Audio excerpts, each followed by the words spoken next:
This is NSR. Hello and welcome to Newcastle Student Radio. I'm Hope Lynes and today I'm interviewing Squid, Laurie from Squid.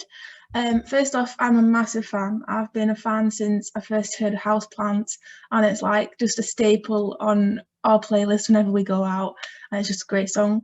But another song that I've been liking is Narrator. It was on the student radio survey and I was very excited to see it on there because I was like, wow, Squid are on the radio survey. How did the feature with Martha Sky come about and what was it like producing that song?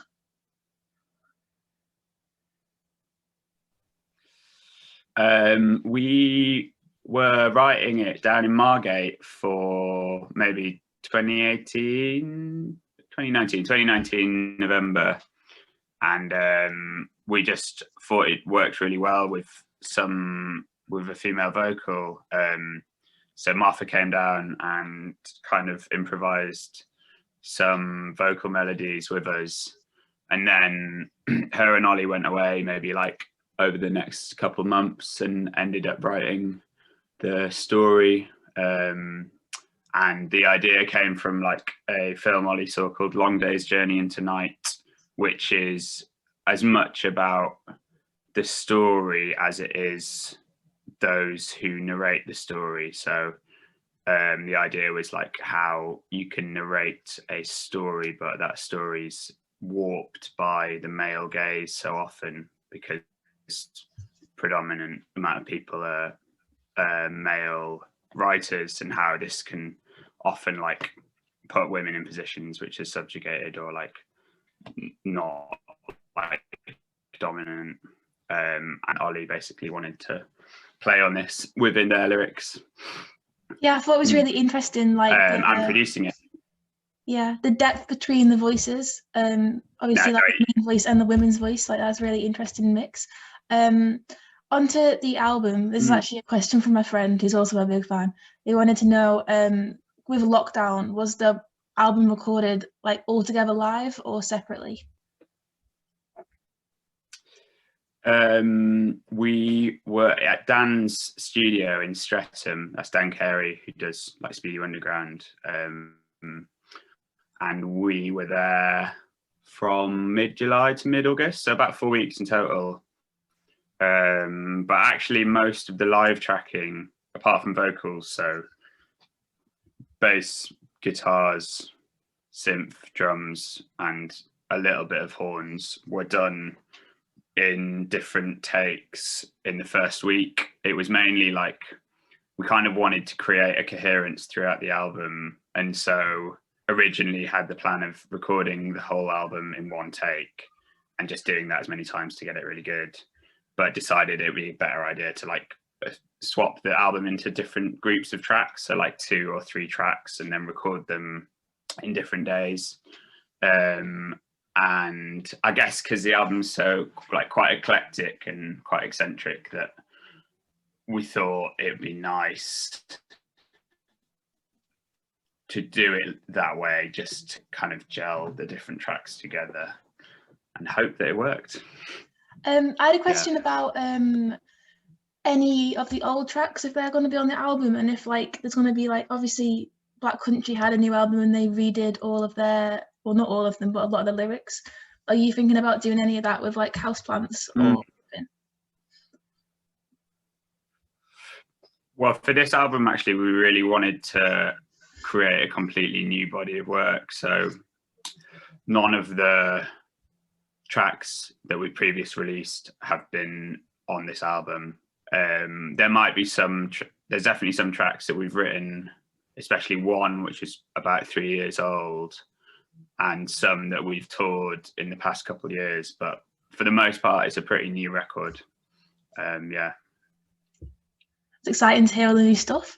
What are the main influences on the album? Like, what albums have influenced I know it's quite an eccentric album, but what has kind of influenced it?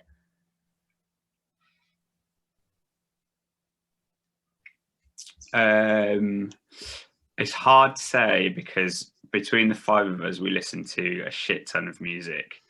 But I think there's definitely bands we've spoken about that we've listened to on tour more regularly as a five and stuff, which have like felt influential, like XDC being one of them.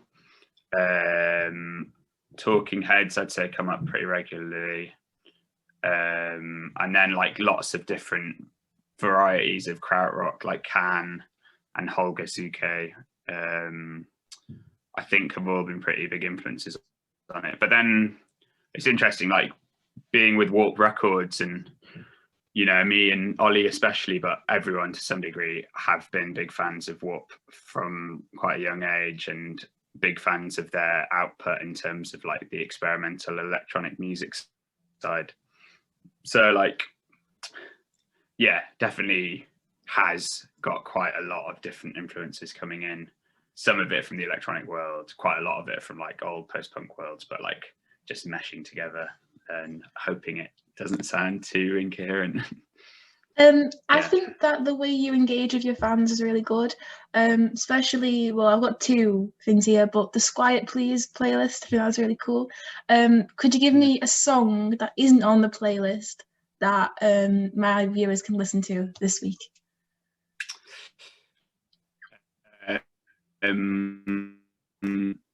There's a band that you might have heard of that aren't going anymore. And actually they were probably a big influence on some of our earlier recordings as well, just because we thought they were like such an amazing live band. And the track's called No Remark, and that's Duds, like Duds. I'll link that. Have you heard of them? I haven't heard of that, no, but I'll have a listen. I'll have a listen after this. Another way, which I saw recently, was the Squid in competition. I thought that was really cool. I was going to put you in a place in Newcastle, but then it ended up putting me in like a random street. It didn't look very cool. But what's the best submission you've seen to that so far? Someone put us on a plate of food that Ainsley Harriott was about to eat, which I thought was probably my favourite one. That's definitely very cool. And finally, I've got tickets to the show in Newcastle. What would be your like favourite, if you could choose like three artists to play with at a gig, dead or alive, who would you choose and what order? It's a big question. Dead or alive? Well, to be honest, maybe like Pussy Riot would be pretty amazing. I've been kind of like, I feel like I don't know much about Russia. They seem like such kind of people doing amazing things in the world. Then maybe Bjork and Robert Wyatt, just because I am massive fans of both of those people. That'd be a very, I think they'd be quite cool fun gig. 3 people to go together. Yeah. Well, the new album Bright Greenfield is out on the 7th of May, and I'm very much looking forward now to seeing what new tracks are on it, because I thought it was going to be all the old ones. So all these new tracks, I'm very excited. So thank you very much for talking to me today. Nice. And best of luck. No worries. Yeah, thanks a lot. And hopefully see you at the Clooney when we come down.